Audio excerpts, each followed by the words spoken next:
윤석열 대통령 당선인의 용산 집무실 이전에 속도가 붙었습니다. 청와대가 내일 이전에 필요한 예비비를 국무회의에서 의결하기로 했죠. 윤 당선인 측이 요청한 금액보다는 적은 360억 원을 먼저 처리한다고 합니다. 또 본격적인 청문 전국이 시작됐는데요. 민주당은 한덕수 후보자가 로펌 김앤장으로부터 받은 고문료를 정조준하고 있습니다. 관련 소식을 신혜원 체커가 정리했습니다. 네, 가정의 시작을 알리는 코너 뉴스픽5 시작해 보겠습니다. 자, 오늘 준비한 소식은요. 예비비 내일 처리, 그리고 협치 시험때, 한동훈 무혐의, 밀당 여정, 마지막은 부차 학살입니다. 자, 새 정부의 용산 시대를 둘러싼 신구 권력 간의 갈등이 매듭지어지는 분위기입니다. 내일 청와대 임시국무회의에서 집무실 이전에 필요한 예비비 일부를 의결합니다. 아마 협조가 잘 이루어질 것이라고 믿고요. 큰 틀에서의 협조는 제대로 이루어지고 있다. 문재인 대통령은 예비비 관련 정부 검토 결과를 보고받고 최대한 빨리 임시국무회의를 열어 예비비를 조속히 처리하라고 지시했습니다. 네, 문 대통령과 윤 당선인 간의 첫 회동 후 9일 만에 결실을 맺게 된 겁니다. 일단은 1차입니다. 앞서 당선인 측은 국방부 청사와 한남동 관저 리모델링, 그리고 경호처 이사와 합참 이전 비용을 포함해서 총 496억 원의 예산을 요청했습니다. 자, 그런데 어제 전해철 행안부 장관이 주재한 회의에서 안보 문제를 추가 검토해야 한다 제동을 걸었고요. 결과적으로 한미 연합훈련을 고려해 합참의 이전 비용 118억 원을 제외한 나머지 360억 원가량을 일단 처리하기로 했습니다. 자, 당선인 측은 나머지 금액에 대해서도 빠른 시일 내에 협조하겠다는 통보를 받았다고 밝혔습니다. 이것은 상호 간의 신뢰를 원칙으로 한 그런 소통이 더 우선이 되는 거기 때문에 구체적인 그 예비비 액수별로의 의견 교환이 있을 정도로 그렇게 강팍하지는 않습니다. 자, 벚꽃이 피어나는 완연한 봄 날씨입니다. 또 오늘은 식목일이죠. 문재인 대통령은 청와대 정원인 녹지원에 나무를 심고 또 부인 김정숙 여사와 북악산 남측의 둘레길을 올랐습니다. 이 북측 둘레길은 2020년에 개방됐고 남측 둘레길 개방은 이번이 처음인데요. 문 대통령의 대선 공약이던 북악산 전면 개방을 지킨 것이자 청와대 인근 공간을 국민들의 품에 완전히 돌려준 것이라고 설명했습니다. 자, 공교롭게도 집무실 이전 예비비 의결을 지시한 날입니다.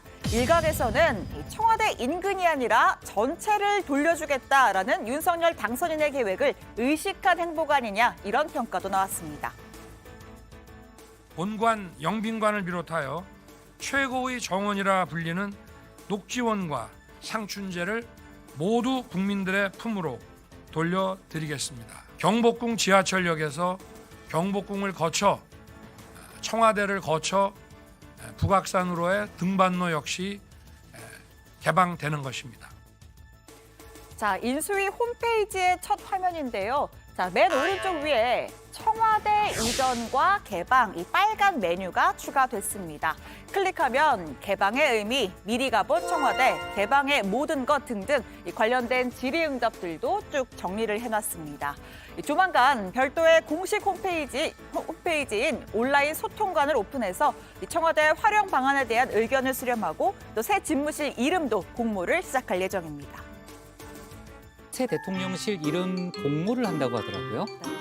아이디어 없어요, 실제 거는? 저는 이제 현업에 바빠서 아이디어를 그래요? 막 생각해보지 못했는데 그냥 뭐 네. MZ세대 백반장은 뭐 아이디어 있어요? 저는 용산구를 상징하는 나무가 소나무더라고요. 변함없이 국민들을 위해서 이렇게 달라는 뜻에서 소나무 송자가 들어가면 어떨까. 미리 생각한 건 아니죠. 어쩐지 약간 아이디어가 이렇게 좀 좋지는 않은 것 같아요. 그 마징가 Z 세대인 저는 그 조용히 이전이 좀 됐으면 좋겠다라는 생각에서 용각산이었다. 자, 신체과 오늘 신체과 그럼 원픽은 뭐예요? 아닙니다. 네, 오늘 또 바쁜 인수위 소식으로 가봅니다. 자, 어제까지 각 분과별로 1차 국정과제를 취합했고요. 오늘은 윤석열 당선인이 직접 간사단 회의를 주재했습니다. 현재 국정과제 110개, 실천과제 580개가 추려졌는데 윤 당선인은 대선 공약을 바탕으로 한 선택과 집중 주문했습니다. 공약이 국정 과제에 제대로 반영되어 있는지 다시 한번 점검해 주시기 부탁드립니다. 나름 아주 굉장히 심층 검토해서 한 거라 현장에 답이 있는 만큼 현장 목소리를 잘 경청해 주시길 부탁드리겠습니다. 그리고 회의도 이런 형식보다 내실이 더 중요하고 자, 인사도 속도를 내고 있습니다. 장관 인선을 위해서 당선인과 한덕수 총리 후보자가 함께 머리를 맞댔습니다. 경제부총리엔 국민의힘 추경호 의원이 사실상 낙점이라고 하고 산업부 장관엔 이창양 카이스트 교수로 의견 일치를 봤다고 합니다. 외교부 장관엔 박진 그리고 국정원장엔 조태영 의원이 유력하게 거론되고 있습니다. 자, 장관도 장관이지만 대통령의 오른팔, 이 초대 비서실장은 누가 될까요? 한 언론 보도에 따르면 윤 당선인이 장제원 당선인 비서실장에게 좀 맡아달라, 못 맡는다, 서로 밀당을 벌이고 있다는데요. 자, 장 실장은 오늘 기자들을 만나서 정무 감각이 검증된 경륜 있는 분을 삼고초려 해서 모시려고 한다. 나는 여의도로 돌아간다. 재차 고사의 뜻을 밝혔습니다. 자, 그리고 당선인의 입이죠. 대변인에도 변화가 생겼습니다. 경기지사 차출론이 나오는 김은혜 대변인은 가고 국민의힘 배현진 최고위원이 왔습니다. 지방선거 이야기는 조멘토의 톡소에서 자세히 해보죠. 오늘 이 브리핑은 당선인 대변인으로서는 마지막 브리핑입니다. 이제 새 아침을 열어주실 배현진 대변인을 제 후임 대변인으로 소개해 드리도록 하겠습니다. 우리 윤석열 당선인이 또 정부를 출범하기까지 가장 중요하게 여기시는 소통 그리고 그 역동성을 여러분과 함께 나누기 위해서 앞으로 충정을 다해서 최선을 다하겠습니다. 네, 두 번째 픽은 협치 시험대입니다. 자, 윤석열 당선인이 노무현 정부의 마지막 총리를 다시 소환했습니다. 172석 거대 야당이라는 큰 산을 넘기 위해서는 정파를 넘어 등용된 한덕수 후보자만한 인물이 없다고 본 건데요. 여소야대 국면에서 열리는 한 후보자의 인사청문회, 여야 협치의 첫 번째 관문이 될 전망입니다.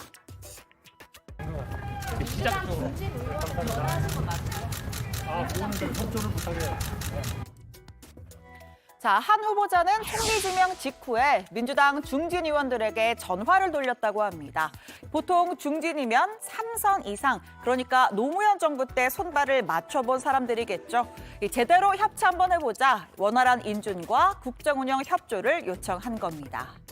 하지만 민주당은 거대 야당의 매운맛을 벼르고 있습니다. 15년이면 강산도 변했을 시간, 다시 한번 제대로 검증하겠다는 겁니다.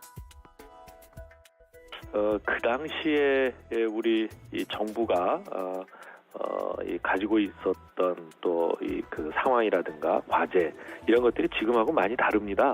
또 15년 전에 비해서 지금 국민들께서는 상당히 그 이 높아진 도덕 기준을 가지고 계십니다. 네.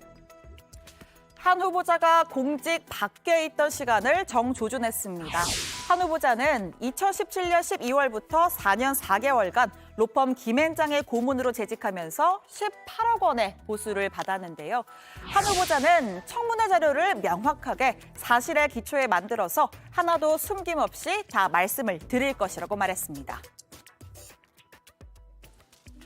한덕수 지명자의 김앤장 18억 원에 대해 국민들은 의아해합니다. 김앤장으로부터 받은 월 3,500여만 원이 법과 원칙, 공정과 상식, 도덕과 양심의 기준에 맞는지 들여다보지 않을 수 없습니다. 일부 국민 눈높이에 맞지 않는 부분이 있다라는 점도 저희가 아마 인지하고 있었던 것 같고요. 그럼에도 불구하고 현재의 난국을 타개할 수 있는 역량과 경륜과 지혜로 이 국정을 새롭게 끌고 갈 수 있는 그런 총리 후보자, 적임자로 내정을 했으면. 사실 로펌에서 받은 고액 연봉 논란은 고위공직자 청문회의 단골 메뉴입니다. 김앤장 같은 대형 로펌은 소위 말하는 전관예우 효과를 노려서 각 분야의 고위직 퇴직자들을 영입하곤 하는데요. 자, 그러다 다시 공직에 돌아올 때는 이 고액 연봉이 항상 도마에 올랐습니다. 현 정부 때도 마찬가지였습니다. 송영무 전 국방부 장관은 해군 참모총장 퇴임 후 로펌 율촌에서 2년 9개월간 10억 원 고문료를 받았고요. 김호수 현 검찰총장은 법무부 처간을 퇴직한 후에 로펌 화연에서 8개월간 2억 원의 급여를 받았습니다. 급여 보수가 좀 많다는 부분은 제가 무겁게 받아들인다 말씀하셨고요. 그리고 이제 차관 경력을 가진 분으로서는 그걸 많다 적다 이야기할 수 있는 수준은 아닐 거라고 보여집니다. 관행상 이해할 수 있는 부분도 있지 않는가. 자, 그러니까 국민 정서와는 별개로 불법이 아니고 능력을 제대로 발휘했다면 충분히 받을 수 있는 액수라는 주장입니다. 또 대형 로펌의 경우 신입 변호사의 초봉이 월 1,000만 원가량 되는데 이에 비춰보면 아주 지나친 수준은 아니라는 주장도 있는데요. 우리 인사청문회는 능력 부분은 그냥 제쳐두고 오로지 흥결만 놓고 따지는 그런 청문회가 되고 있습니다. 무한주기식 청문회가 됩니다. 이런 청문회 제도로서는 정말 좋은 인재들을 발탁할 수가 없습니다. 청문회 때문에 인재난을 겪는다는 문 대통령의 말에 당시의 민주당은 도덕성 검증 부분은 비공개로 하자는 청문회법 개정안을 추진했었습니다.